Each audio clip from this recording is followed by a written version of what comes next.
What's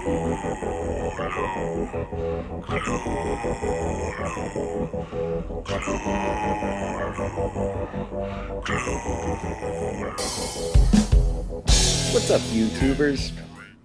I made a couple videos just telling you how to hook up your M Audio Code 49 to a Fruity Loops 12, and basically I've just gone through a couple different setups and found a couple different ways to do things. And with Fruity Loops there is always just three ways to do the same thing every time. So I mean, it's just this is one of many ways you can set it up. This is the way I set it up. There's probably better ways. I don't know. This just works for me. Basically, I've got my M Audio code preset editor here, and what I did was color coded all of my pads, and that is so that each of these is a pad, and I can toggle it basically with these buttons on my these pads on my M Audio. So what's nice about that is that I can basically just I know what is where, and for example with green I just have green is all like drum loops, so I know that I've got like my 4 drum loops all in this row, and then that's how I remember certain things. Like these are going to be my fills in the orange, and these are going to be my synths and stuff like that in the red. So basically, I've got it set up so that it's just looping on this pattern. And that's what's kind of cool about this too, is that I set up one of my zones with a basically, if you open up the options in MIDI, you can actually set up the song marker jump to one of your channels, even including the pads. But I use this first bank right here for the song marker jumpers.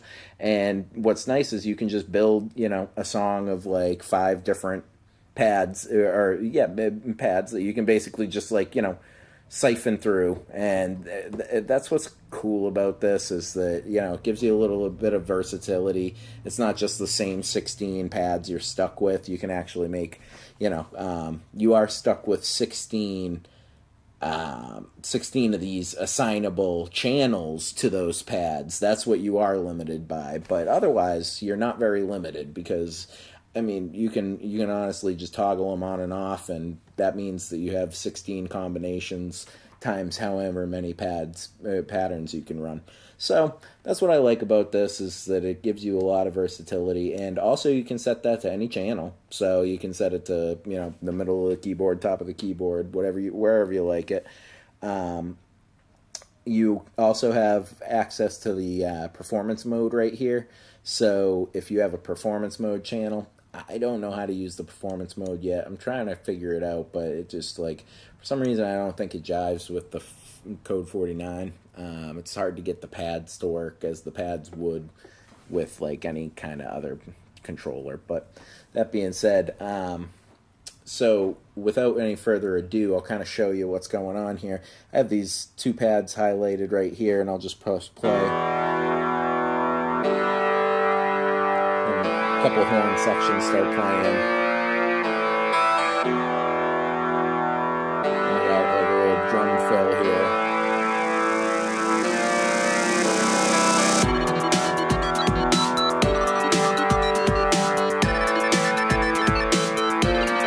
And you can basically just layer things on and off, and it kind of works. It's just like a controller for all of these patterns, and then also you can throw in other patterns here and just mute them all at will.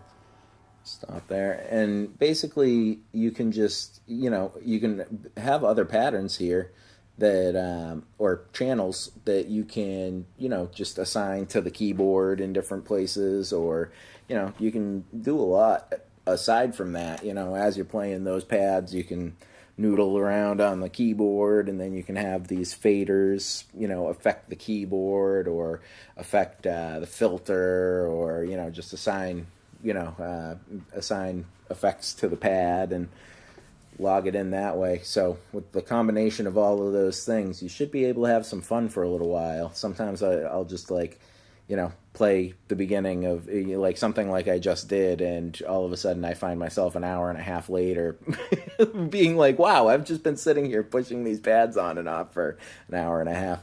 I'm sad. All right, well, you guys have an awesome time. Thank you for watching, and check out my music videos on this page, and have a good night, folks.